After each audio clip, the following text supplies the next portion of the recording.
Plane একটু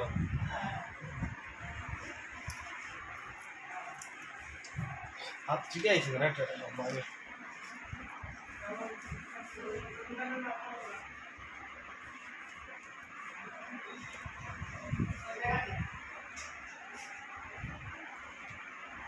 আর টুল একটা করে দিবেই কিন্তু বাপি দুটো আমি ইয়ে করতে পারছি না ফ্যান ম্যানগুলো মুছতে পারছি না দেখো দুটো তো হ্যাঁ এখানে একটা বাকুড়া একটা দুটো একটা এমার্জেন্সি একটু করে দাও টুলগুলো এইটা সঙ্গে করে দিবি। এই দেখো আমি একটু ইয়ে ফ্যানগুলো মুছতেই পারছি না দেখো হ্যাঁ পালিশ আর ইয়ে মুছে দিবে না আমাকেই মুছতে হবে পালিশ হয়ে গেছে কতদিন পর দিবে বাপি টুলগুলো ওই 3 5 6 7। এই যখন এই জানালাগুলো করতে আসবে হ্যাঁ হ্যাঁ ও সব নিয়ে আসবো না আর টুলগুলো এনে দিবে কিন্তু কত 3.5 দুটো সিস্টেম থাকবে হ্যাঁ দুটো স্টেপ থাকবে আর ওদিকে সাপোর্ট থাকবে ওই দিকে সবটাতে বেরিয়ে যাবে দাঁড়া মানে আপনার সাপোর্ট থাকে আর সে হালকার মধ্যে করবে এটা অনেক ভারী না